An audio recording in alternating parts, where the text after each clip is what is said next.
Greetings, my fellow Covenant fans. Wednesday has come and gone, and so came the first issue of Halo: The Rise of Atriox. I'll admit, when I first read this, I initially hated it because I thought it focused too much on the UNSC squadron and not on Atriox. But looking back now, I realize that it's a rather good way to introduce Atriox, as he lays waste to humans at the expense of his fellow pack brothers. But I'm getting a little ahead of myself. Let's get started. This is Rise of Atriox, Issue 1. The comic opens up during the Human-Covenant War, as the Covenant forces besiege a UNSC military outpost on an unknown human colony. The base's personnel are almost completely wiped out, with only 56 Marines remaining, now led by Sergeant Kress. Kress is now trying to devise a plan on how to send a distress signal to UNSC command for extraction, with the assistance of the base's AI, Beatrix.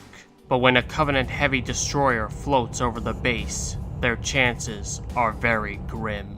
On a side note, it's really nice to see the return of the Halo Wars Marine uniform. I was betting that this armor set would appear in this issue, and it's really nice to see that I was spot on.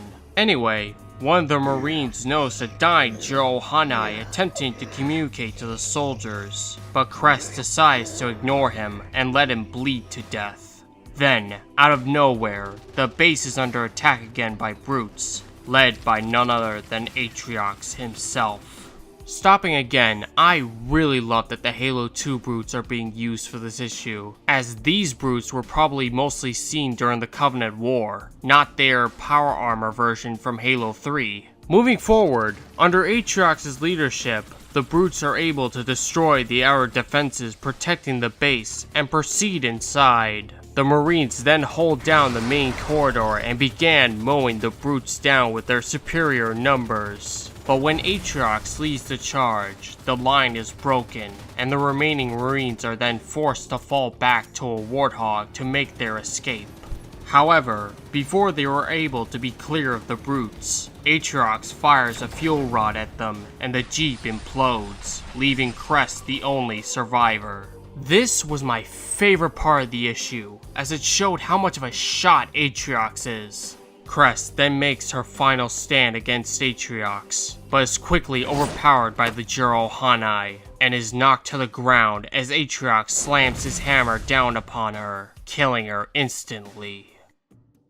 So overall, a good start to the anthology. It has a decent story arc with some nice looking action pieces and some amazing artwork. I am serious. The art from this issue looks as good as those from the Halo graphic novel. While I'm disappointed that we didn't see any character development for Atriox, this issue did a very good job of introducing him to the anthology.